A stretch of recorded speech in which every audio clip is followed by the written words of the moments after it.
Interpret करने के कई तरीके हो सकते हैं। आप अपना स्वयं का कोई तरीका भी डेवलप कर सकते हो। हर एस्ट्रोलॉजर अपनी एक टेक्निक को डेवलप करता है या एक टेक्निक को सीख करके इम्प्लीमेंट करता है। हर आदमी का ज्योतिष का देखने का तरीका भिन्न भिन्न हो सकता है, इसमें मतभेदता वाली बात नहीं है। ज्यादा बेस्ट तरीका ये है, आपको ये मालूम होना चाहिए सर्वप्रथम कि आप जन्म पत्रिका में ढूंढ क्या रहे हैं, आप क्या खोजना चाह रहे हैं। आप धन के बारे में खोजना चाह रहे हैं या आप उसकी संतान के बारे में समझना चाह रहे हैं या आप किसी अन्य चीज के बारे में विचार करना चाह रहे हैं या अध्ययन करना चाह रहे हैं। उससे आपको एक पिक्चर क्लियर होगी, भाव भावेश कारक क्लियर होगा, फिर भाव से भाव की स्थिति क्लियर होगी और आप काफी हद तक चीजों को समझने में कामयाब हो जाएंगे। मैं अक्सर हर अपने स्टूडेंट्स को एक ही बात बताता हूं, एक साथ बहुत सारी चीजों को नहीं देखना है। 1 पॉइंट 1 थिंग, 1 स्टेप 1 थिंग, एक चीज देखिए एक स्टेप में। तो यहां तो हम फटाफट कराने के लिए हम सब स्टेप बता देते हैं, पर असली तरीका प्रैक्टिस करने का यही है। किसी कुंडली में दिमाग लगाइए बैठ करके, चलो भाई देखते हैं इसके नवम भाव के हालात कैसे।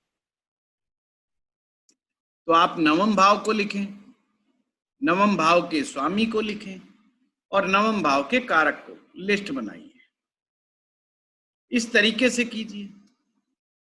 अब भाव से भाव की स्थिति देखना, तो भाव का स्थिति का मतलब है नवम का स्वामी अपने से कहां पर गया, उसका अध्ययन कीजिए कि वो अच्छा हुआ कि बुरा हुआ। इस तरह से आप चीजों में क्लैरिटी लेके आएंगे, अदरवाइज ये समस्या भी बन सकती है चीजें। हाँ रविंदर जी, अब बताइए। की बात कर रहा था मैं सर, जैसे कि तो मैं कल बैठा था आपकी क्लास के बाद, तो अध्ययन कर रहा था मैं 5-7 कुंडलियों में।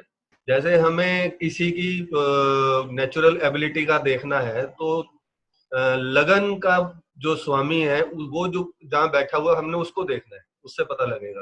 रविंदर जी, एबिलिटी ना कह के आप ये कहें इंक्लिनेशन।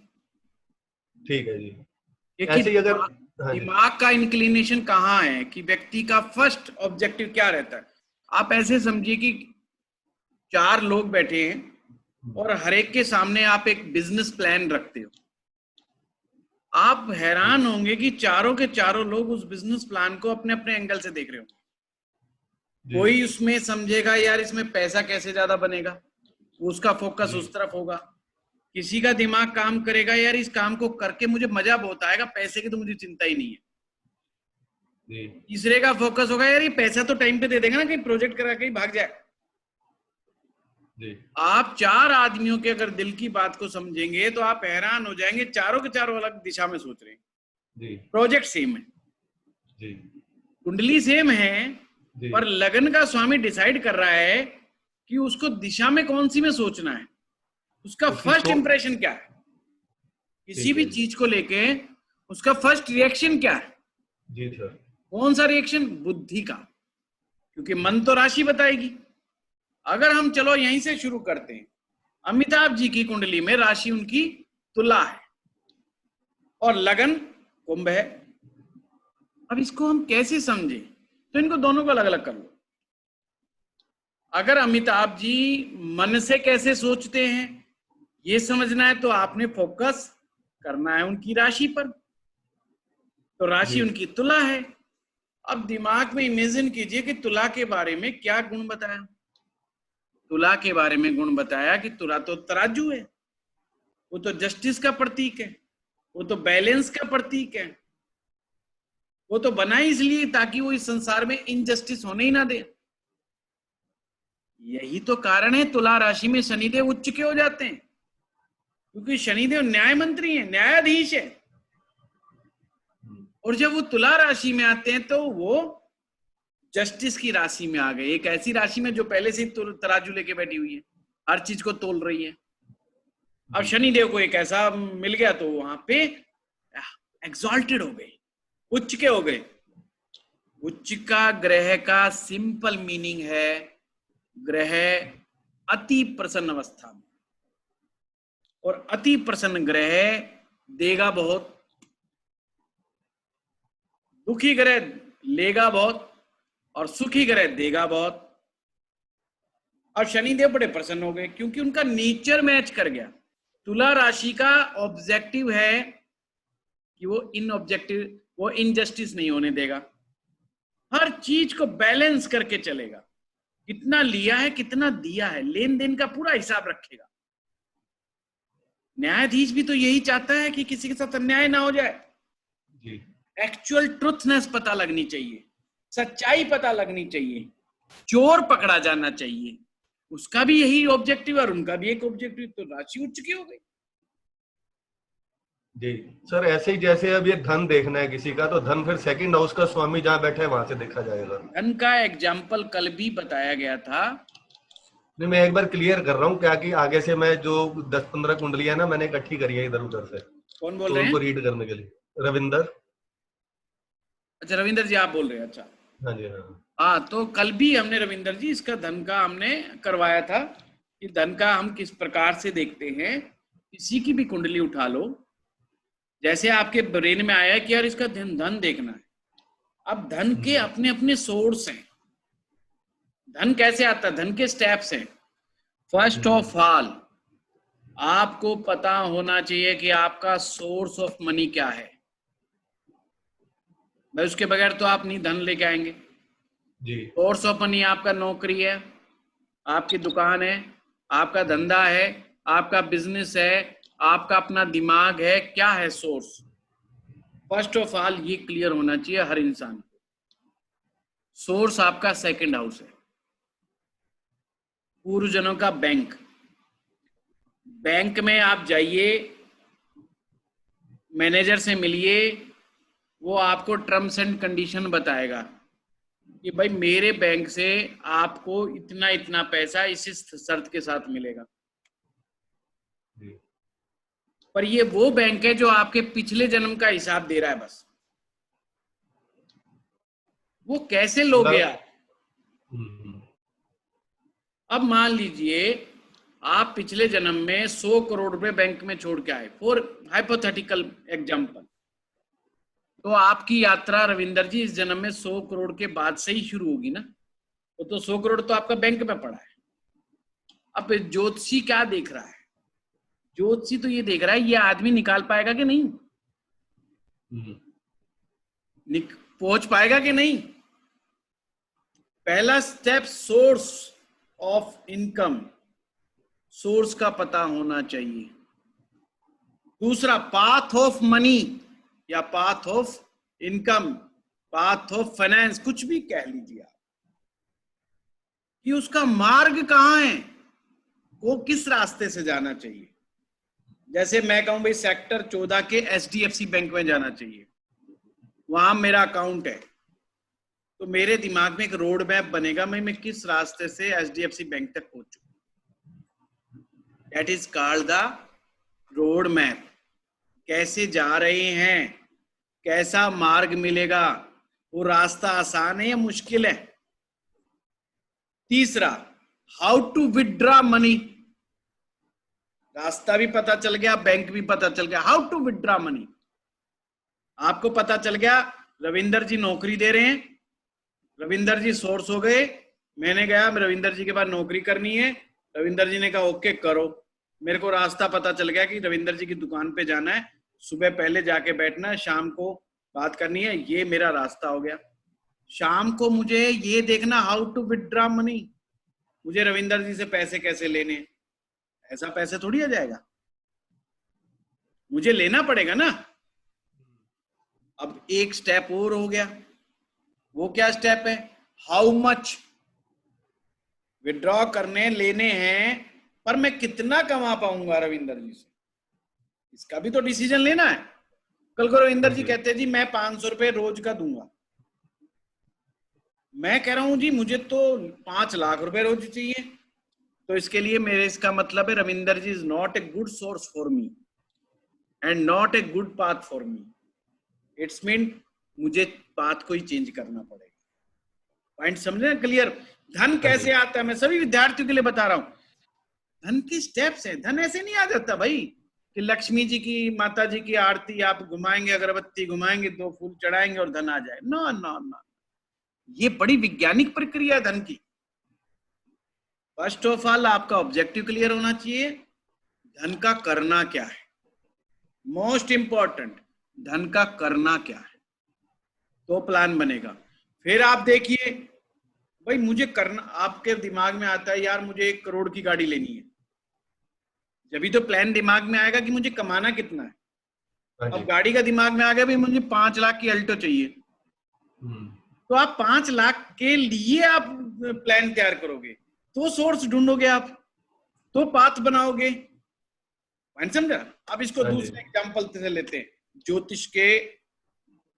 एक कुआं है रविंदर जी के खेत में, रविंदर जी के खेत में नहीं, चलो रविंदर जी हैं और रविंदर जी को पानी चाहिए, पर लगातार चाहिए पानी, एक दिन का मामला नहीं है, प्यास एक दिन की नहीं बुझानी।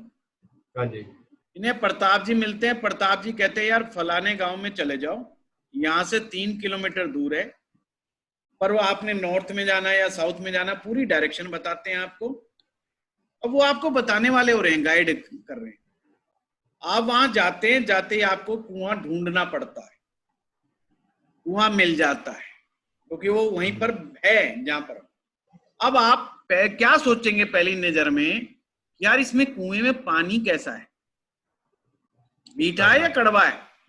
क्योंकि पानी कैसा चाहिए आपको, what is the objective behind the earning of money? आपको मीठा पानी चाहिए कि कड़वा पानी चाहिए? सिंपल सी बात है, अगर आपका ऑब्जेक्टिव मीठे पानी से होगा तो आपको उस खराब पानी का क्या फायदा, आपको चेंज करना पड़ेगा। और आप पाथ तक चल के आए हैं, पॉइंट क्लियर हुआ? ऐसे समझा जाता है। फिर आपने अब पानी निकालना है, उसके भी कई तरीके हैं पानी निकालने के। आप रस्सी बांधो, बाल्टी डालो, पुराना ट्रेडिशनल तरीका अपनाओ और पानी निकालते रहो। अब कितना निकालोगे, जितना आपके ताकत होगी। एक और स्मार्ट सा व्यक्ति आता है, इंजीनियर टाइप, वो कहता है पढ़ता रविंदर जी आप छोड़ो ना इन चक्करों में, कहां तक पहुंचाना है, मैं यहाँ मोटर लगा देता हूं एक, और यहाँ नलका लेकर के आपके वहां तक पहुंचा देता हूं, आप वहीं बैठ के कीजिए ना। That's a smart work. अब कुंडली में स्मार्ट वर्क होगा कि नहीं होगा, क्या आपको ऐसा इंजीनियर मिलेगा कि नहीं लाइफ में, वो गुरु डिसाइड करेगा। गुरु इज द कारका, गुरु इज द कारका of the money and finance, वो सेकंड हाउस का कारक रहे। अब गुरु मिले तो घर तक आए अपने आप सहज गति से पैसा, अब गुरु नहीं मिले तो भाई कुआं तो है, परमेश्वर ने आपको कुएं तक पहुंचा दिया, जितनी ताकत है निकाले जाओ, अर्थात जितनी मेहनत करोगे उतना पानी पालोगे, जितनी नहीं करोगे नहीं पालोगे। अब इसमें सबॉर्डिनेट्स कौन है? आपने अपने परिवार के लोगों को भी लगा लिया कुएं में पानी, भाई मैं थक जाऊं तो तुम लग जाओ, जरूरत ज्यादा है हमें। ऐसे ही लाइफ चलती है, यही धन का मनोविज्ञान है। और धन ऐसे ही आता है, हम कुलीग्स को लगा लेते हैं, हम अपने साथ काम कर, फिर आप प्रताप जी कहते हैं यार ट्रेडिशनल काम है, पानी बाल्टी निकाल रहे, परिवार भी सारा लग गया, पर पानी की तो और ज्यादा जरूरत है, तो आप मजदूर लगा लेते हैं, उसमें वर्कर्स लगा लेते हैं आप अपने साथ, ताकि आप उस कुएं से ज्यादा पानी खींच पाए। Depends on how much, how to withdraw, path और सोर्स, ये 4 फैक्टर मेन है। अब इसमें जैसे हमने धन देखना है, अब हमने धन देखना है, अब हाउ टू डज इट। अब इसका तरीका 2-3 टेक्निक है धन देखने की। पहली तो टेक्निक ये, आप सेकंड में चले जाओ और सेकंड भाव में ये देखो कोई पाप ग्रह बैठा है कि पुण्य भाव बैठा, पुण्य देखा है, ठीक है। आपने देखा जी मंगल और शनि बैठ गए, दोनों पाप ग्रह, या राहु को बिठा दो, किसी को बिठा दो पाप ग्रह को, ये क्या करेगा? ये आपको कुआं ही नहीं मिलने देगा जल्दी से। आप जाएंगे, ढूंढ रहे हैं कुआं मिलना चाहिए, कुआं मिलना चाहिए, तलाश। अब ये उस व्यक्ति की कहानी है जो शुरुआत में रोजगार ढूंढ रहा है, उसको रोजगार ही नहीं मिल रहा है, उसके दिमाग में नहीं आ रहा है कि मैं करूं तो करूं, क्या करूं भाई। किसी ने समझाया यार उस स्पेशल कुएं की तलाश में मत पड़, जैसा भी कुआं मिले तू पानी तो पी, प्यास तो बुझा। इट्स मीन जैसी नौकरी लगती है लग जा, दिमाग मत लगा, जो धंधा समझ में आता वो कर ले, जो पहले पकड़ में आ जाए उसको कर ले। अब बंदे ने शुरुआत कर दी, इसके कारण पाप ग्रह के कारण। सेकंड स्टेप, लॉर्ड उसका कहां बैठा है? अब लॉर्ड बैठा है अच्छी जगह पर, जैसे अमिताभ जी का मान लो, अपने से 5वां बैठ गया। अब 5वां भी लक्ष्मी में चला गया, वो भी कह रहा है भाई धन का रास्ता तो ये है, धन का मार्ग तो ये है। अब ये जो मैंने भवात नियम बताया, ये मार्ग है, ये रास्ता है। तो अमिताभ जी के पास रास्ता कहां से होके गुजर रहा है? रास्ता गुजर रहा है पंचम से। तो मेरे it's mean path will be smooth, गोल गोल नहीं होगा, गोल गोल नहीं हुआ, सीधा सीधा है। पर वो छठे में चला गया, हमने देखा अरे नहीं छठा है ये तो, अभी तक तो लग रहा था स्मूथ है 5वां, और अभी खड्डा भी है। इट्स स्मूथ, इट्स मीन जितना दिखाई दे रहा उतना स्मूथ भी नहीं है। पॉइंट समझे? जितना दिख रहा था उतना भी नहीं है स्मूथ। हाँ जी। अब ये आ गया। अब हमने देखना भाई ये भाव का स्वामी उच्च का है, नीच का है, पाप ग्रह के साथ बैठा है, किसके साथ बैठा है, किसके साथ उठ रहा है, वो बड़ा मायने रखता है, क्योंकि वो ही डिसाइड करेगा ना इस पाथ पर बने कैसे रहना है, इस पाथ पे सफलता कैसे मिलनी है। ध्यान रहे, आपके मित्र, आपका एटमॉस्फेयर आपकी लाइफ में बड़ा क्रूशियल रोल अदा करते हैं, आपकी सक्सेस में और आपकी फेलियर में, दोनों में। जीवन में बहुत इंपॉर्टेंट है कि आपके सलाहकार कैसे। प्रभु की कृपा है तो सलाहकार अच्छा मिल गया तो एक सलाहकार बहुत। चंद्रगुप्त मौर्य को एक चाणक्य मिल गया था, गली से उठा लाया और राजा बना दिया। एक ही सलाहकार तक पाप राजा बना दिया। मौर्य दलित जो राजवंश से नहीं आता था उसको राजा बना दिया। किसने? ब्राह्मण ने, जो अक्सर राजपूतों को ही बनाते थे। उन्होंने कहा तोड़ो इसको, ये राजपूत निरंकुश हो गए हैं, ये तो सत्ता में और भोग विलास में खो गया, समाप्त करो इसको, खत्म कर दो, नया राज स्थापित करना है। हो गया, कर दिया काम। कौन था? सलाहकार।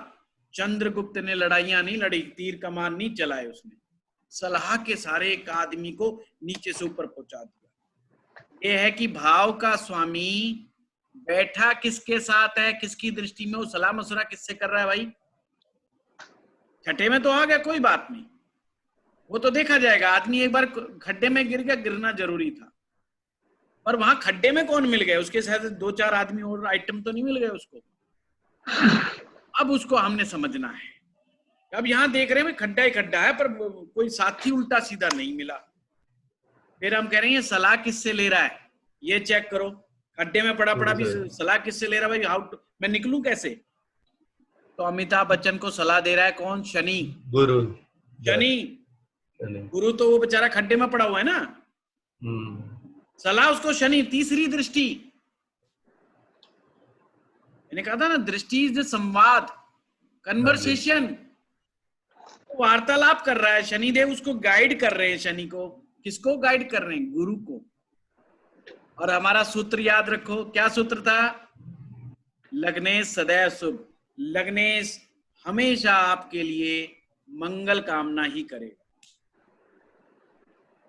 और लगन का स्वामी तो आपका दिमाग है। अब दिमाग ये थोड़ी चाहेगा कि आप खड्डे में पड़े रहो। वो कहेगा बेटा नंबर 1 बात तो खड्डे में नहीं पड़ना, नंबर 2 जा अब दोबारा ऐसा काम कर दे कि जिंदगी में तू खड्डे में ना पड़ पा। एक बार पड़ गया कोई बात, दोबारा उस गड्ढे में ना जाए। हल्का पॉइंट समझे? क्लियर? जी हाँ जी हाँ। तो वो शनि की तीसरी दृष्टि उसको बाहर निकालने के लिए करी। अच्छा, अब मान लो यहाँ पर दृष्टि हो जाती किसी दूसरे ग्रह की, किसी एक और केस में, तो साहब वो सलाह उसको उल्टी देता, उसको समझाता कि खड्डे से बढ़िया कोई जगह नहीं, ऊपर जाते ही अंडे पड़ते हैं तो ठीक नहीं है, तो यहीं पड़ा रहा है, इट्स द बेस्ट प्लेस। यानी उस इंसान को राइज करने की सलाह नहीं मिलती, वहीं रहने की। कई बार सलाह मिलती है ना, अरे हम गरीब हैं, गरीब पैदा हुए, गरीब ही मरेंगे, हमें ऐसा रहना सीखना है। अब ये सलाह पाप ग्रह की है। कौन सा पाप ग्रह? उस कुंडली का मैलेफिक, जो उसका शत्रु है। रावण ने अपने पिता से झगड़ा कर लिया, किस बात पर? छोटी सी बात पर। रावण बड़ा का पिता जो था वो ऋषि था, वो ऋषि जीवन जीता था। जब बचपन में थोड़ा जवान हुआ तो पिता एक दिन तबीयत खराब हो गई, वो बोले भाई भिक्षाटन कर लाओ, क्योंकि ब्राह्मण की वृत्ति जो थी भिक्षाटन की थी। भाई सबसे इकट्ठा करो वहां रहने वाले से और अपना गुजारा, और इतना ही चाहिए जितना हमारा गुजारा चल जाए, रोज बनाना रोज खाना, ये ब्राह्मण जीवन होता था। उन्होंने कहा कि भाई ये कटोरा ले जा और जा और भिक्षा मांग ला। रावण चला गया। अब किसी ने वहां गया तो अपमान कर दिया और कह दिया, अरे तू इतना बड़ा मस्टंडा हो रहा है और तू इतना हट्टा कट्टा होकर के तू हाथ में कटोरा लेकर के आ गया, तेरे को शर्म नहीं आती? वो कहता है जी मैं ब्राह्मण हूं। वो समझाने की कोशिश करता रावण, मैं ब्राह्मण हूं। वो कहता है शरीर ब्राह्मण तोड़ी है, तू ब्राह्मण है, अरे काम तेरे में हिम्मत कर। Ravan got a point. वो अपने घर में जाता है, स्टोरी है ये। वो कहता है अपने कटोरा फेंक के मारता है, वहां कहते जमीन पर पटक देता है उस कटोरे को। कहता आज के बाद है मैं भिक्षाटन अपने जीवन में नहीं करूंगा, मैं वो कार्य करूंगा जो जीवन के अंदर मुझे ऊंचाइयों तक लेकर के जाए। अब रावण का पिता क्या समझा रहा है? रावण का पिता समझा रहा है कि बेटा हम ब्राह्मण हैं, हमें ऋषि तुल्य जीवन जीना है, हमने भिक्षाटन करनी है, हमने लड़ाई नहीं करनी, हमने मार पिटाई नहीं करनी, हमने पाप नहीं करना। वो कहता पिता अपनी सलाह अपने पास। मुझे लॉजिक नहीं समझ में आया, उसने मेरा अपमान कैसे कर दिया।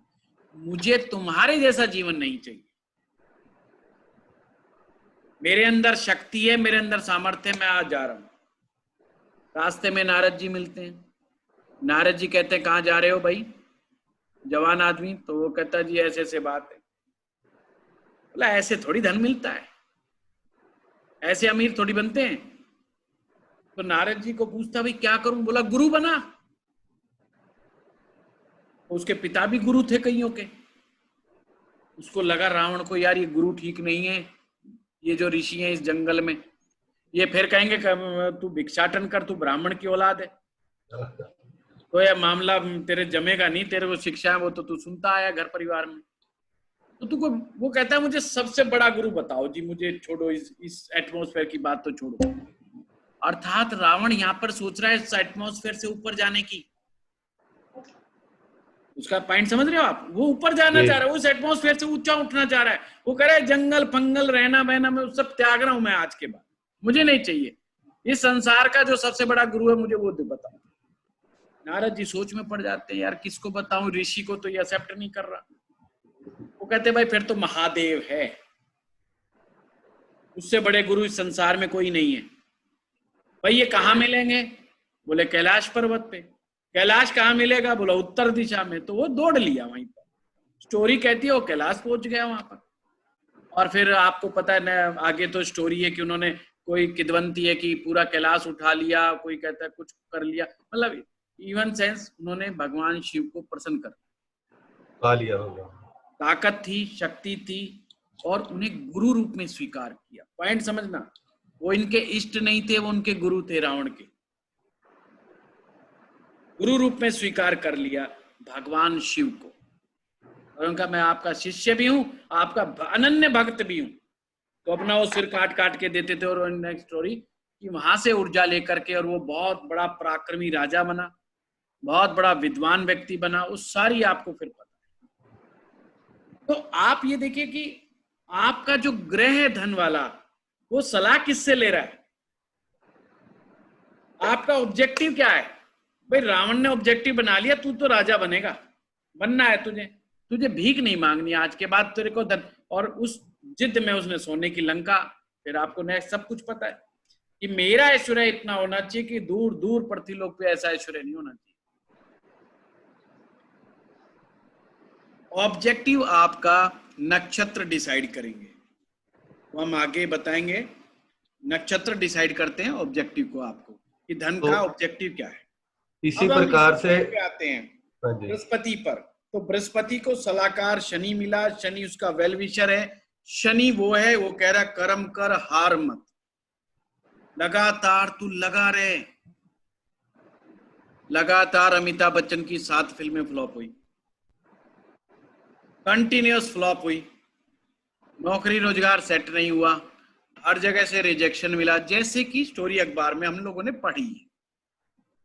वो खुद भी स्वयं भी कई बार कहते हैं कि इतनी फिल्में फ्लॉप। फिर एक जंजीर आई और फिर नेक्स्ट इज द हिस्ट्री, निकल गया। सलाहकार शनि थी, अब पॉइंट समझे आपने? सलाह से उठ गए, ऊपर आ गए, छठे से बाहर निकल गए। तो हमने ये भी देखना है, अगर आपका कुंडली में खड्डे में गिर भी गया कोई ग्रह, निकालने वाला कौन है? निकालने वाला मजबूत होना चाहिए।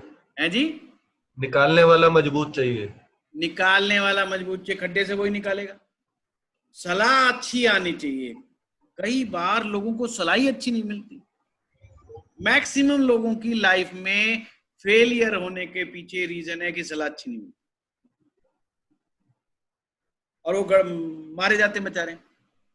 अब तीसरा फैक्टर भी आता है भाई, हु इज द कारक? भाव, भावेश, कारक। अब कारक क्या है? वो तो सेवियर है। धन की रक्षा कैसे करनी है? बंदा बाहर निकल आया पांचम रास्ते से, कंसे, वो ठीक है, उसको बताया गया भी तू छठे का भी तेरे साथ मिक्सअप है और पांचवे का भी मिक्सअप है, मेहनत करेगा तो कमा लेगा, सीधा गेम है, तो लगा रहे, वो लगा हुआ है। अब धन भी आ गया, पर क्या धन बचेगा कि नहीं बचेगा? संग्रह होगा कि नहीं? धन संग्रह करने का कार्य वृष राशि करती है। पर उस पॉइंट में ना जाएं, हम उस टेक्निक का ना भी प्रयोग करें, तो हम ये देखेंगे भाई कारक ग्रह कहां बैठा है। तो हम कारक को कभी भाव के स्वामी की तरह नहीं ट्रीट करना। फर्स्ट ट्विस्ट यही है, कारक को इंडिपेंडेंट स्टडी करना। इंडिपेंडेंट स्टडी का मतलब सिंपल ये देखना है कि कुंडली में कहां बैठा है। कहीं 6, 8, 12 में तो नहीं बैठा, खड्डा तो नहीं है कारक में। अब क्या कहेंगे हम? भाई कारक भी वही है, गुरु ही कारक है, तो वो खड्डे में बैठा है। अब ये अमिताभ जी के लिए बात ठीक नहीं हुई, कारक तो खड्डे में है। पर फिर कारक को भी ऐसी देखेंगे कि इसको सलाह कौन दे रहा है। फिर शनि महाराज ही सलाह दे रहे हैं कारक को भी, फिर शनि महाराज बचाने की कोशिश कर रहे हैं। तो धन को संग्रह करने के लिए भी स्ट्रगल करना पड़ेगा, सेफ करने के लिए। छठा भाव चोर, चोरी हमेशा छठे भाव से देखी जाती है। आपके कंपटीटर, आपके शत्रु, मुकदमेबाजियां, मानसिक अशांति, आपके शरीर की बीमारियां, अर्थात धन वहां पर गया है। मतलब चोरों की निगाह, कंपटीटर की निगाह, मुकदमेबाजों की, शत्रुओं की, सबकी आपके उस धन पे लगी पड़ी है। मौका मिलते ही अटैक करेंगे, या रोग बीमारी के ऊपर पैसा खर्च करोगे आप। तो उससे ही हमें यह भी समझ में आ गया कि धन की गति क्या होने वाली है। जरा से चूक कर गति खराब हो जाएगी। यही कारण है कि अमिताभ बच्चन ने 2 नीलम पहने हुए हैं। आज समझ में आया 2 नीलम क्यों? क्योंकि सेवियर शनि महाराज ही दे रहे हैं। अरे एज ए कारक को भी सलाह वही दे रहे हैं, और भाव के स्वामी को भी सलाह वही दे रहे हैं। डबल सलाह। शनि ताकतवर होना चाहिए, शनि लूज नहीं होना चाहिए। अगर शनि कहीं गलती खा गया, मतलब सलाहकार गलती खा गया, वो सलाह बेचारा गलती से अनजाने में नहीं काम करा, दिमाग अगले का, अगर गलती खा गया तो क्या होगा, वो मरा। इसलिए अमिताभ जी ने अपने लगन को मजबूत करने के लिए दो दो नीलम पहने हुए। उसके पीछे का लॉजिक ये है। 12 से 13 कैरेट के करीब दोनों का वजन लगभग है, इससे अपर साइड में। आप ये सोचिए इतना बड़ा नीलम दो दो पहनने, क्योंकि जो विश्लेषण कर रहा है ना वो बड़ा बुद्धिमान है जिनसे, क्योंकि ये छोटे मोटे ज्योतिषी के पास थोड़ी जाएंगे, ये स्कॉलर के पास जाते हैं, सेलिब्रिटी स्कॉलर के पास जाता है, ये ध्यान रखना। रिसर्च करने वाले के पास जाता है, वो कभी टीवी वाले के पास नहीं जाते ज्यादा। ये छोटे मोटे जो कलाकारों की नहीं कहता मैं। बड़ा आदमी हमेशा पहले रेफरेंस पकड़ेगा, मुझे सलाह कौन दे रहा है कि उसके पास ज्योतिषी के पास जाओ। ऐसे किसी भी ज्योतिषी के पास वो लोग नहीं जाएंगे। और वो स्कॉलर होता है जो रिसर्च करने वाला, खोपड़ी टाइप आदमी होता है, वो बड़ा एक्सपेरिमेंटल टाइप भी होता है और बड़ा उसका ज्ञान भी होता है। तो वो ऐसी चीज निकाल के लाएगा जो कईयों को नहीं समझ में आती शुरू में, बेसिक एस्ट्रोलॉजी वाला। कोई समझेगा यार ये तो 12वें भाव को पावर दे दी, इसलिए अमिताभ बच्चन बार बार हॉस्पिटल में चले जाते। अरे भाई वो चक्कर नहीं है, वो बच रहे हैं, सेव कर रहे हैं, उनकी लॉन्जिविटी को बढ़ाने के लिए काम हो रहा है, रक्षा की जा रही है शनि के द्वारा। शनि देख रहे हैं लोग के घर को, वो बचाव करने में लगे पड़े हैं, सेव करने में लगे पड़े हैं। सेवियर है, मैन सेवियर है। और इनकी कुंडली में नहीं, आपका भी लगने सेवियर है, हम सबका लगने सेवियर है। वो बेचारा, वो बात अलग है कि खड्डे में इधर उधर पड़ जाए, बात अलग है, पर उसका खड्डे में भी पड़ा लगन का स्वामी यही इच्छा करता है कि इसका भला हो जाए। मंशा समझ रहे हो?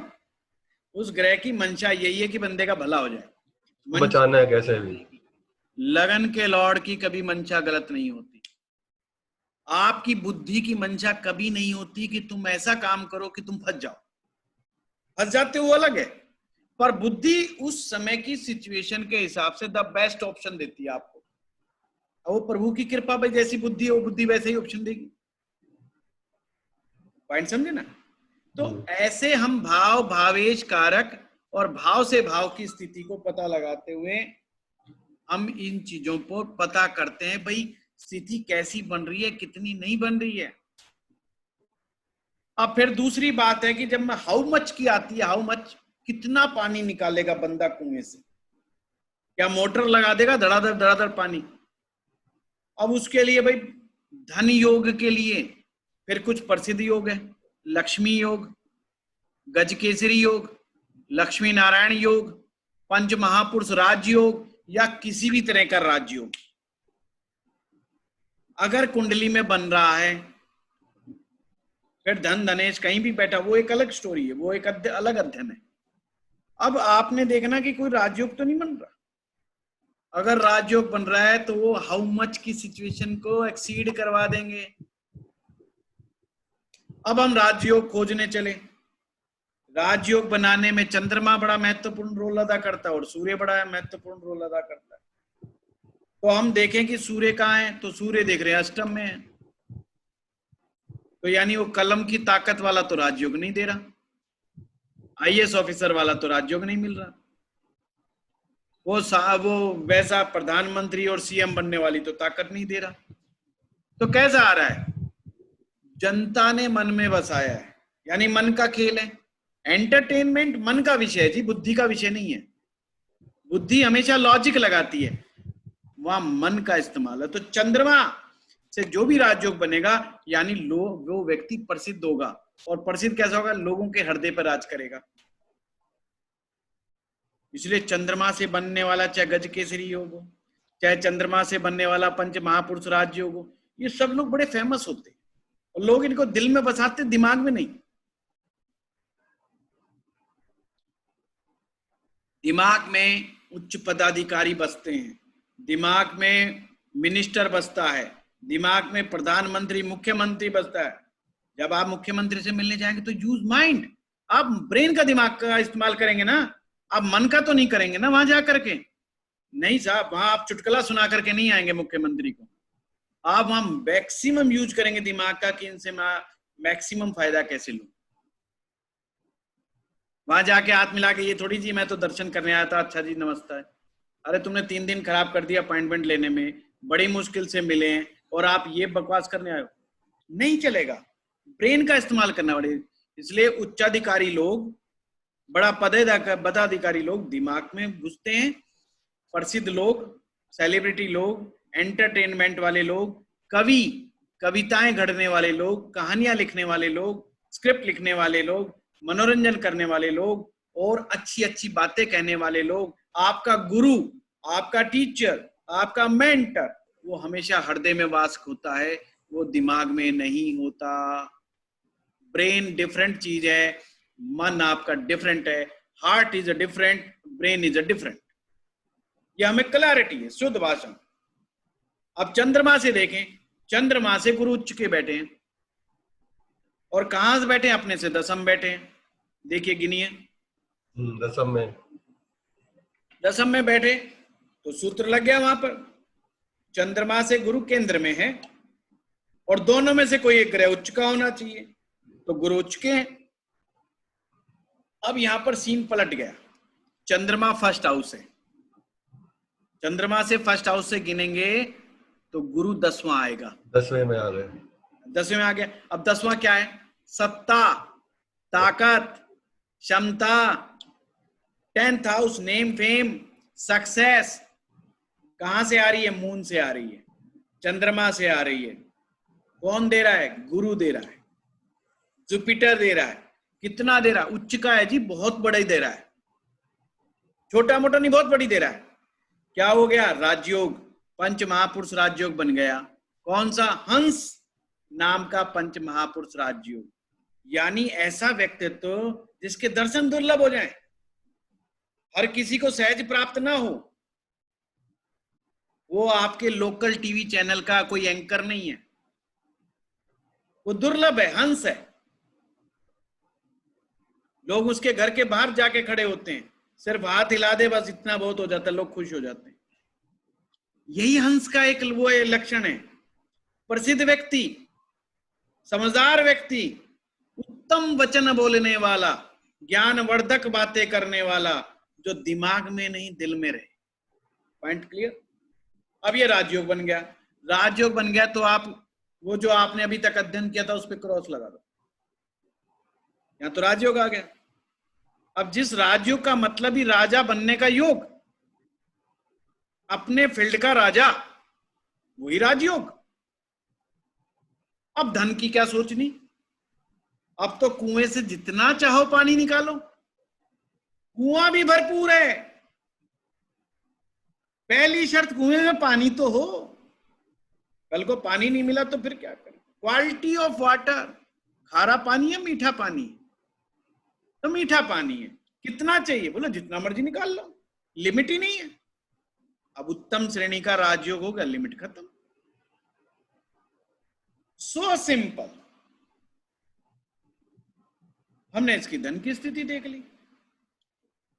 अब भाई अगर हम कहते हैं भाई लक्ष्मी देखो, लक्ष्मी लक्ष्मी लक्ष्मी की बात, और देखो पंचम, देखो पंचम में वो लक्ष्मी इन्वॉल्व है जो अनएक्सपेक्टेड धन दे। और अनएक्सपेक्टेड क्या होता है, गिफ्ट्स होते हैं, लॉटरी होती है, अचानक से लॉटरी निकल गई। ये सब चीजें अनएक्सपेक्टेड है, इसकी हमने कल्पना नहीं की थी। कोई व्यक्ति कैसे गिफ्ट देगा, रिकॉग्नाइजेशन बाय द पब्लिक, पंचम भाव पब्लिक डीलिंग का है।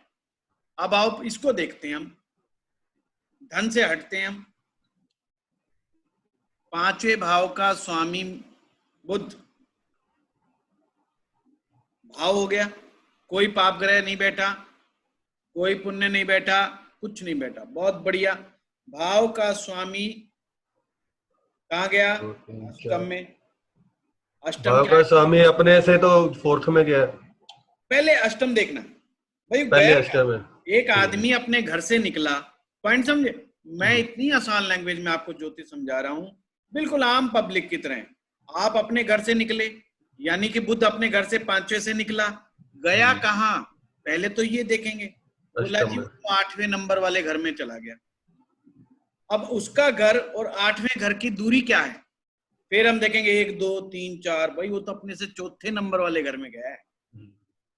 कुंडली के लिए वो 8वां है, पर पंचम के लिए चौथा है।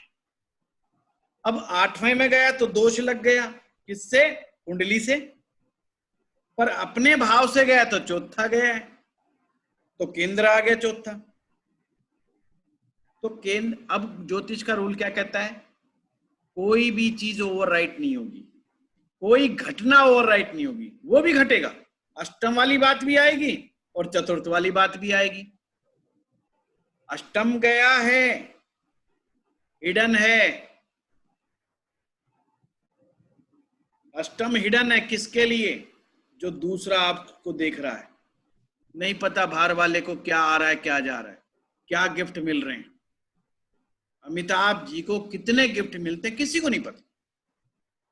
अब यही चीज अगर ये मंत्री होते तो फट पता लगा लेते लोग, आरटीआई भी लगा सकते थे कि साहब इनको कितने गिफ्ट मिले, कितने करोड़ के एक साल में मिले। अमिताभ जी की आरटीआई भी नहीं लगाई जा सकती, क्योंकि उसका कोई जवाब ही नहीं बनता। किसी ने शॉल दी, किसी ने प्रशस्ति पत्र दिया, कौन कैलकुलेशन कर रहा है भाई? पर मिनिस्टर के यहाँ कैलकुलेशन होती है कि अवार्ड कितने मिले, कितनी शॉल है, कितना चांदी के बर्तन है, हर ईच एंड एवरीथिंग उसका एक रिकॉर्ड बनता है। आज कभी भी सीएम या पीएम के आप कोई देके आते, वो रिकॉर्ड में चढ़ता है। आप उनको चुपचाप ऐसे नहीं देके आ सकते, वो रिकॉर्ड में। अगर आप वाया पॉजिटिव रास्ते जाते, नेगेटिव मीटिंग की नहीं कह रहा मैं, पॉजिटिव मीटिंग में रिकॉर्ड में रखा जाएगा कि आपने फलाना गिफ्ट दिया, उसकी ट्रांसपेरेंसी। तो एक तो ये सूत्र निकल के आ गया भाई, ये अष्टम में, तो दूसरा तो पता नहीं लगा सकता। पर मिल भी रहा है कि नहीं, हम ऐसे ही सोच रहे हैं, पर अमिताभ जी जानते हैं कि मिल रहा है, क्योंकि वो तो चौथे में बैठे हैं ना, कंफर्ट जोन में बैठे हैं। कैसे मिल रहा है? कंफर्टेबली मिल रहा है, वेरी इजीली मिल रहा है, बिना प्रयास के मिल रहा है, बिना मांगे मिल रहा है। ये पंचम है। अब वहां उनको कैसे साथी मिले बुध ग्रह को? अच्छा, बुध उच्च का है पहली बात तो पंचम का लॉर्ड उच्च का है, पंचम का लॉर्ड उच्च का, तो पंचम के रिजल्ट भी स्ट्रांग मिलेंगे, छोटे मोटे नहीं मिलेंगे, स्ट्रांग रिजल्ट मिलेंगे। और उधर भी अपनी राशि में ही है। 5th हाउस, ये समझना, पंचम भाव एंटरटेनमेंट इंडस्ट्री को शो करता है। पंचम भाव इंटरटेनमेंट मूवीज को रिप्रेजेंट करता है। मैं बार बार पंचम का नाम ले रहा हूं, वो उसको, और वो उच्च का है। पर वो गया किसके पास? वहां जब गया 8वें में, खड्डे में गया, और वहां अंधेरा है क्योंकि अंधकार वाला कमरा है, वहां उसको मिले सूर्य भगवान, जो कि बुध के परम मित्र हैं। अब समझना क्या घटना हुई। अब वहां पर 4 बंदे बैठे हुए हैं। 1 मिनट, 1 2 3 4 4 4 8 9, हाँ, वहां 4 बंदे बैठे हुए हैं। एक तो स्वयं बुध है, एक सूर्य बैठा है, एक मंगल भी वहां आके बैठा है, और एक शुक्र भी बैठा है।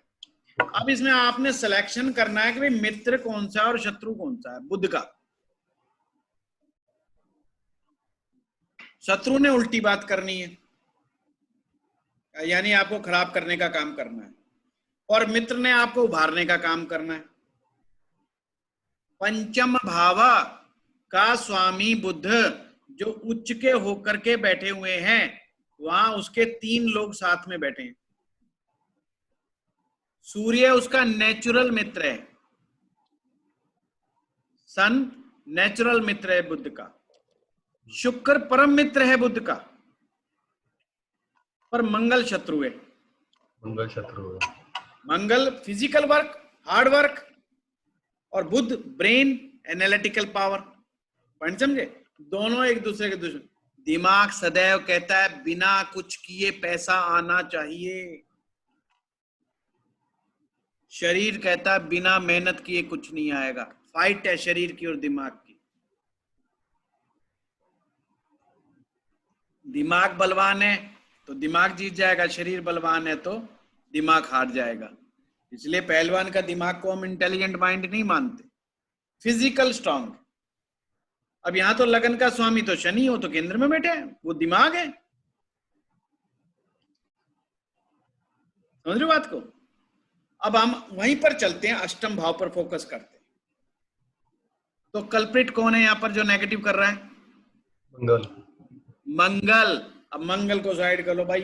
अब आपने खोजबीन करनी है कि जो कुछ गड़बड़ करेगा ये मंगल करेगा। किसके साथ? पंचम के साथ। पंचम के साथ जो गड़बड़ करेगा मंगल करेगा।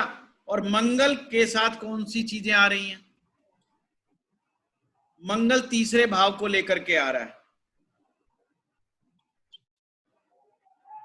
मंगल तीसरे भाव को आ रहा है तो क्या? हार्डवर्क बढ़ा देगा। तीसरा भाव हाउस ऑफ एफर्ट्स, हार्डवर्क, मेहनत, मशक्कत, स्ट्रगल, ये बढ़ा देगा। फिर दूसरा बात, दसम भाव कहता है भाई मैं भी हूं। दसम इज आल्सो एनर्जी, एक्शन। खाली नहीं बैठना, खाली नहीं बैठना, कुछ ना कुछ करना है। पर जब भी करोगे करना पड़ेगा, मेहनत तो करनी पड़ेगी। जब तक जियोगे जब तक करो। अमिताभ बच्चन जी जब तक जिएंगे जब तक करेंगे। आप देख लेना, आप भी यही और हम भी यही। कुंडली यही बता रही है, इनकी लाइफ में कर्म एंड नहीं होने वाला, मतलब रिटायरमेंट का कोई स्कोप नहीं है सर। इनके तो आपने इस पॉइंट को इस तरीके से सामान्य स्तर के ऊपर करना है। अभी है ना, आपने ज्यादा उसमें नहीं घुसना है कि कौन, बस ये समझने के लिए समझना है कि हम जब धन देख रहे हैं तो मित्र कितने, शत्रु कितने, ऐसे चलता है बस सब कुछ। ये हर भाव को इसी प्रकार देखना है जी। मतलब जैसे जो चीज हम देखना चाहते हैं, चाहे वो धन में है, चाहे वो प्रॉपर्टी में, सबको इसी प्रकार देखा जाएगा। बिल्कुल एग्जैक्ट। चलो प्रॉपर्टी देखते हैं अमिताभ जी की। अब अमिताभ जी की प्रॉपर्टी को तो कैसे हम स्टडी करेंगे? हाँ, कौन बताएगा प्रॉपर्टी कौन से हाउस से आएगी? Fourth house. सबने बताया फोर्थ हाउस, हमने मान लिया जी फोर्थ हाउस। अब क्या करेंगे नेक्स्ट स्टेप? भाव भावेश कारक उनका तो लगन का बैठा ही है सर। वो तो 8th हाउस में बैठे हैं, शुक्र देवता 8th हाउस में बैठे। फिर गलती कर जाते हो। Have a patience. सबसे पहले भाव देखना है, चौथे में कौन बैठा है। शनि आप बैठा। सीधा भावेश शनि, बना शनि। के कूद गए, शनि बैठा। कूदना नहीं है, नेवर स्किप। ज्योतिष में हम यही गड़बड़ करते हैं कि हम जो आसान चीज लगती है सबसे पहले उस पर कूद पड़ते हैं, अरे ये तो आसान है कूद जाओ। नहीं, गलती वही होगी। आपने देखना चौथे में कौन बैठा है, पाप ग्रह के शुभ ग्रह। चुप जाओ, पाप ग्रह। अब आपने ये नहीं बोलना लगन का स्वामी जी बड़ा अच्छा बैठा, ना ना ना, ये पाप ग्रह बैठा है। इसको अब आप पाप की तरह ट्रीट करोगे। और चौथे में पाप ग्रह कैसे होते हैं और शुभ ग्रह कैसे होते हैं? पाप ग्रह धन देने वाले होते हैं, लेकिन मानसिक अशांति कारक होते हैं। बहुत बढ़िया, प्रताप जी ने कहा है। देखो नोट्स बनाने का कितना फायदा हुआ तुरंत। शनि ग्रह चौथे में बैठ के प्रॉपर्टी की कोई कमी नहीं पैदा करता, मल्टीप्लाई कर देता है, क्योंकि पाप ग्रह। शुभ ग्रह होता है, एक प्रॉपर्टी देगा, अच्छी प्रॉपर्टी देगा, जिसमें व्यक्ति एंजॉय करता पूरी लाइफ, घर में रहेगा, एंजॉय करेगा, फुल मजे लेगा घर की। अब ये कहता है घर तो मैं कहीं दे दूंगा, जमीन बहुत दे दूंगा, पर मजा किसी का नहीं दूंगा, पर रह ले आकर के सो जा बस, इससे ज्यादा की उम्मीद मत कर, क्योंकि पाप ग्रह है। अक्सर नेताओं की कुंडलियों में मिलता है ऐसे योग, मिल जाते हैं कभी कभी। शनि पाप ग्रह बैठा है। अब हम आगे बढ़ते हैं, अब जाएंगे भाव का स्वामी यानी कि शुक्र ग्रह। कहां बैठे हैं? 8वें में। यस, प्रदीप जी ने बिल्कुल सही जवाब दिया, 8वें में। और अपने से कहां गए प्रदीप जी बताइएगा?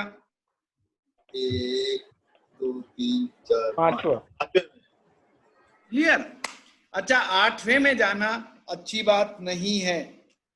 पर अपने तो पंचम में है। पहले ये देखेंगे कि कुंडली के 8वें में गया तो खड्डे में गिर गया। हाँ, यानी कि प्रॉपर्टी का स्वामी खड्डे में गिर गया। बड़ा जैसे मैं बच्चों को सिखाता हूं, बिल्कुल ऐसा सिखा रहा हूं। वो खड्डे में गिर गया जाकर के। कोई तीसरे को दिखा दोगे तो पागल समझेगा कि किस पागल आदमी के पास सीख रहे हो तुम। ऐसा भी होता है कि कुंडली में खड्डे में गिरा दिया, वो निकाल दिया, ऐसा नहीं। परंतु ये सिखाने के लिए जरूरी है ये भाषा। अब खड्डे में पड़ा तो दोष लगाए। दोष लगाए का मतलब ये है कि वो भी नहीं पता चल रहा। अष्टम में जो चीज जाती है वो छुप जाती है। अष्टम में जो ग्रह चला जाता है उसकी चीजें बाहर तक पता नहीं लगती। फिर बात कितनी प्रॉपर्टी है किसी को नहीं पता, छिप गई, कोई आइडिया नहीं लगा सकता। अब पता करते हैं कि आई इनके पास कैसे आई। तो पाथ भवात नियम है। भवात भवम नियम, जो भवम भवाम नियम है वो यहां लगेगा। अपने से पांचवा तो कौन से मार्ग से आ रही है? पंचम से। और पंचम is the smoothness of life. Hard work नहीं है, बड़ी इजीली आ रही है। प्रॉपर्टी, एसेट्स, मकान। अब चौथे से लग्जरी आती है, चौथे से गाड़ियां आती हैं। Each and everything comes from the fourth house is coming very easily, क्योंकि अपने से पंचम है। पर दिखाई नहीं दे रही लोगों को। लोग ये तो कहते हैं अमिताभ है तो मर्सिडीज तो होगी, पर है कि नहीं ये पता नहीं। इसकी है कि किसी और की पता नहीं, मान लेते हैं कि होगी। ऐसे हमने प्रॉपर्टी को देखना है। अब प्रॉपर्टी का कारक नहीं भूलना जल्दबाजी में। अरे हमें तो आगे समझ, कारक तो रह ही गया। कारक बताता है कि अवेलेबिलिटी या उसका इंक्लिनेशन उस चीज की तरफ कितना है कितना नहीं। एक आदमी के पास प्रॉपर्टी है पर उसको प्रॉपर्टी बनाने का शौक है, बहुत प्रॉपर्टियां बनाता है, उसको शौक है जी, उसकी वाह भी ऐसा है। अब ये देखिए प्रॉपर्टी का कारक ग्रह कौन है? बोलिए आप लोग। गुरुजी मंगल। मंगल। मंगल।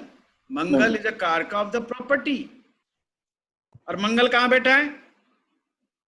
मंगल भी 8 में है। मंगल भी खड्डे में बैठा।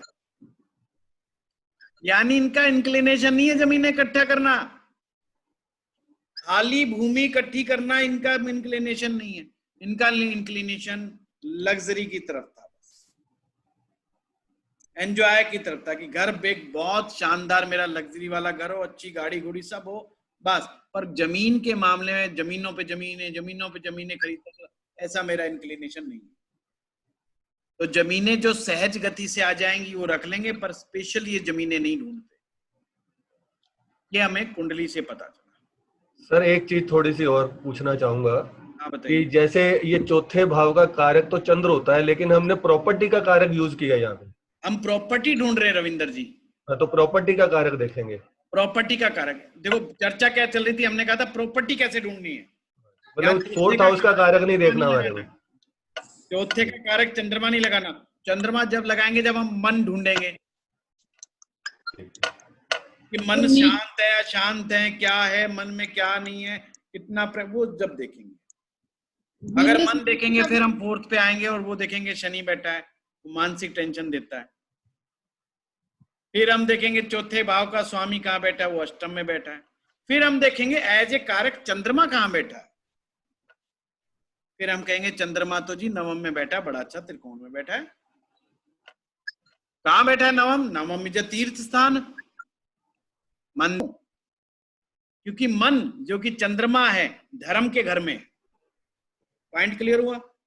चंद्रमा धर्म के घर, जिसका भी चंद्रमा नवम में होगा वो व्यक्ति स्वभाव से धार्मिक होगा,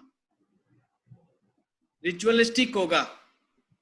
इसलिए ये हवन में, यज्ञ में, हर चीज में यकीन रखते हैं। ये हर रिचुअल्स को फॉलो करने में यकीन रखते हैं। भोग चढ़ाने में, भोग बनाने, हर तरह के रिचुअल्स को ये लाइक करते हैं, क्योंकि चंद्रमा का संबंध यानी मन का संबंध धर्म से है। कुंडली चक्की की तरह है। जैसे पुराने टाइम में एक चक्की होती थी ना आटा पीसने की, पत्थरों के बीच की, ऐसे ऐसे घुमाए जाओ निकाले जाओ, घुमाए जाओ निकाले जाओ। आपने तो ये देखना इससे निकालना क्या है। So simple. अब ये फिल्मों में क्यों आए? हमने पंचम की तो बात कर ली थी, उसको रिपीट नहीं करेंगे। फिल्मों का कारक ग्रह, प्रथम कारक ग्रह राहु है, दूसरा कारक शुक्र और तीसरा कारक गुरु। 3 चीजें विशेष करके। अब राहु को देखें तो कौन सी राशि में? जब भी राहु को चेक करें तो काल पुरुष की कुंडली की तरह करें। वो सिंह राशि है। सिंह राशि कौन से भाव की राशि हो गई? जवाब दीजिए। 5वें भाव की। 5वां आ गया। राहु बहरूपिया है, रूप बदल बदल के आता है। अब भाई जब आप एक्टर बनते हो, जब भी तो आप रूप ही तो बदल रहे होते हो, और क्या कर रहे होते हो? मेकअप हो रहा होता है नहीं? बहुत अच्छा बहरूपिया बना देता है। आप रजनीकांत जी की कुंडली देखना, अमिताभ जी की कुंडली देखना, जो बड़े अच्छे बहरूपिये बन सकते हैं। बहरूपिये का मतलब कई फिल्में तो ऐसी करेंगे आपको समझ में ही नहीं आएगा क्या ये वही है। कमल हासन को समझो, इनको समझो, जो बड़ा अच्छा रूप बदलने में सक्षम हो और पब्लिक पे अपनी धाक जमा दे अपने नए अवतार की। राहु बेस्ट होना चाहिए एक कलाकार का, एक नेता का, नेता और अभिनेता का राहु बड़ा स्ट्रांग होना चाहिए। और पंचम से संबंध हो, या तो 5वीं राशि से, या 5वें भाव से, या 5वें भाव के स्वामी से, या उससे केंद्र में हो। फिर देखो किसी भी तरह का दृष्टि संबंध बने तो व्यक्ति ऑटोमेटिक कलाकार के गुण आ जाएंगे, रूप बदलने के गुण आ जाएंगे। तो ये जो स्थिति दिखाता है, ये उस चीजों को दिखाता है कि कहां संबंध बन रहा है। जैसे मैं जब टीवी पे जाता था, मेरे टीवी पे प्रोग्राम्स होते थे, शो होते थे, वो मेकअप वाले आ जाते थे, मैं उनको मना कर देता, भाई मुझे मेकअप नहीं चाहिए। वो बड़ा हंसते थे, वो कहते जी पंडित जी तिलक करके और ऐसे पहन। मैंने कहा भैया नहीं, मैंने वो मेरा नहीं है हिसाब किताब वैसा। एक्चुअली में मेरा वो संबंध बन ही नहीं रहा वहां से, रूप बदलने वाला। तो कहने का तात्पर्य यह है कि राहु आपको बहुत अच्छे ढंग से एक्टिंग सिखाता है। राहु का काम ही है कि ऐसा काम कर कि लोग दांतों तले उंगली दबाते रह जाएं, देखते रह जाएं कि पट्टे ने क्या कर दिया। ये राहु की टेंडेंसी है। और कलाकार की भी ये टेंडेंसी होती है कि मैं कुछ ऐसा कर जाऊं कि पब्लिक याद करे। और नेता की भी यही टेंडेंसी है कि कुछ मैं पब्लिक में ऐसा बोल जाऊं कि पब्लिक सोचती रह जाए यार क्या बोल गया, और याद करे मुझे। इसीलिए वो रूप बदल बदल के आते हैं आपके पास, वो इनको फिल्म लाइन में टिका है। अब चलो दूसरी बात करते हैं, राजनीति में क्या हो गया साहब? राजनीति में क्यों नहीं टिके?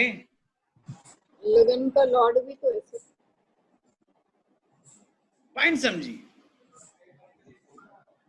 पॉलिटिक्स में नहीं टिक पाए। और पब्लिक ने तो जिताया। राजीव गांधी जी ने कहा कांग्रेस को जुड़ते जाओ, इलेक्शन लड़ो, तुम हमारे बचपन के मित्रों। कहने पे चले तो गए और पब्लिक ने भरपूर वोट दिया, क्लीन स्वीप करके जीत गए। क्यों? अमिताभ बच्चन, और वो भी इलाहाबाद से, जहां के वो खुद हैं। इलेक्शन लड़े और हार जाए मतलब ही नहीं, आज भी कहीं से खड़े हो जाए जीत जाएंगे। पर इनका जो संजोग एक्टिंग का है, जो इनके अंदर की जो कला है, अष्टम भाव यहां पे बड़ा भारी रोल निभाता है। क्योंकि पंचम का स्वामी अष्टम में है, पंचम का सबसे बड़ा संबंध अष्टम से बन रहा है। पॉइंट समझ रहे हो? पंचम का अष्टम क्या है? गुप्त आर्ट, छिपी हुई कला, हिडन ट्रेजर है वो। वहीं पर नीच भंग राजयोग बन रहा है, वहीं पर शुक्र ग्रह नीच का बैठा है तो बुध वहीं पे उच्च का। जो ग्रह नीच का है उसकी उच्च राशि वाला ग्रह भी वहीं बैठा है।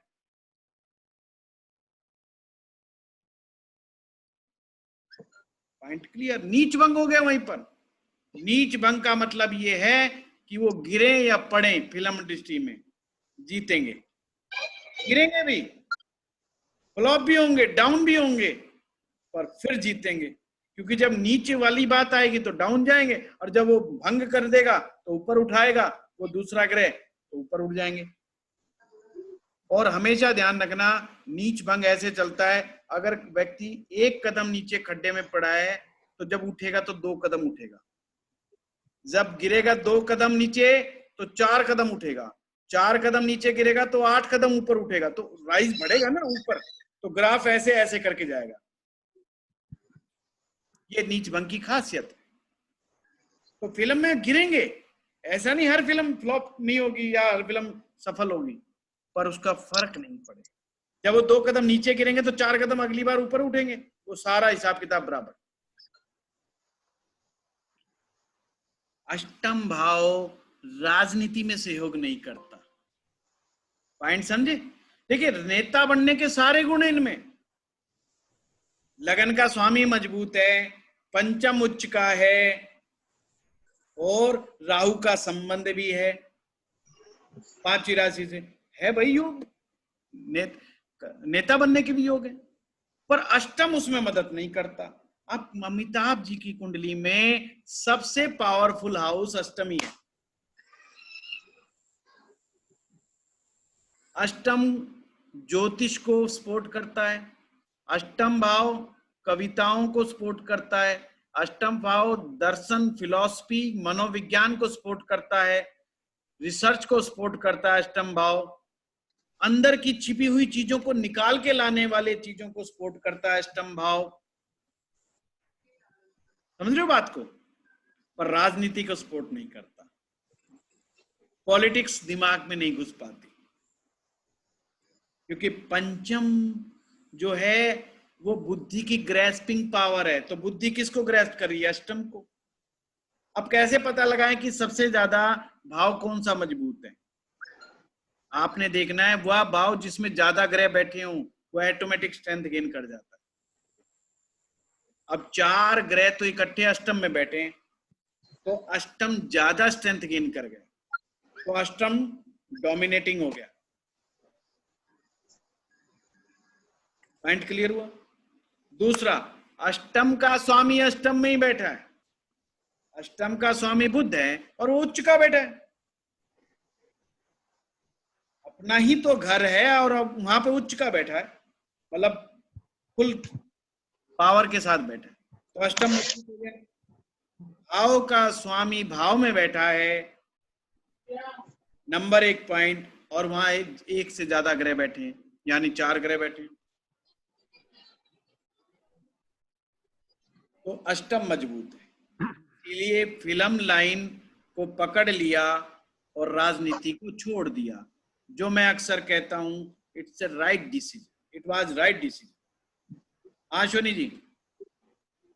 सर, अगर ज्यादा ग्रह बैठते हैं तो फेवरेबल हो जाता है, तो अगर नेगेटिव बैठे हो तो भी? नहीं, आपने ऐसे नहीं समझना कि फेवरेबल हो गया। हमने सिर्फ इतना कहा अष्टम भाव पावरफुल हो गया। मैंने यहाँ ताकत की बात करी है, फेवर और अनफेवर की बात नहीं करी। तो अगर मान लीजिए यहाँ पे अगर साथ में राहु या केतु भी बैठ जाता तो? कुछ भी बैठ जाओ, वो अंदर क्या घटना हो रही है वो एक अलग बात है। जैसे कहते हैं हाउस नंबर 8 सबसे ज्यादा स्ट्रेंथफुल है, क्यों? क्योंकि उसमें 5 आदमी बैठे हैं साहब। एक घर ऐसा है जो खाली पड़ा है, तो घर कमजोर हो गया। एक भाव है, एक घर ऐसा है जिसमें मालिक अकेला है, घर तो बहुत बड़ा पर मालिक अकेला है, तो कमजोर है, पर वहां 5 आदमी बैठे हैं, वो वाली स्ट्रेंथ से मतलब है। ओके। वो राहु अंदर जाके क्या गड़बड़ कर रहा है क्या नहीं, वो एक अलग विषय है। यूं तो यहाँ पर शुक्र नीच का भी है और नीच भंग भी हो रहा है, वहां मंगल जैसा उपद्रवी ग्रह भी बैठा है, जिसका काम है एक्सीडेंट देने का, चोट करने का या ऑपरेशन। मंगल एक्सीडेंट देता है या ऑपरेशन देता है, और इनको ऑपरेशन का सामना करना पड़ता है या चोट का सामना करना पड़ता है, और इनके साथ शारीरिक तकलीफें बहुत रहती हैं, क्योंकि अष्टम मजबूत हो गया। अष्टम हर समय प्रयास करता रहता बंदे को मारने का।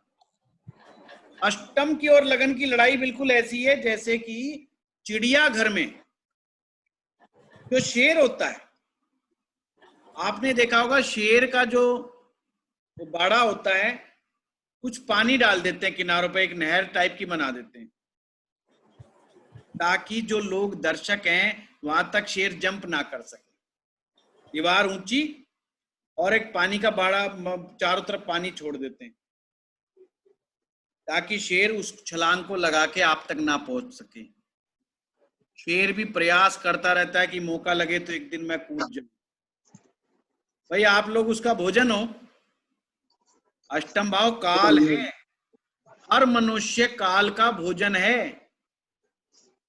अष्टम भाव काल है और आप काल का भोजन है, तो काल हमेशा प्रयास करेगा कि अपने भोजन तक पहुंचने की, पर लगन प्रयास करेगा काल से बचाने की।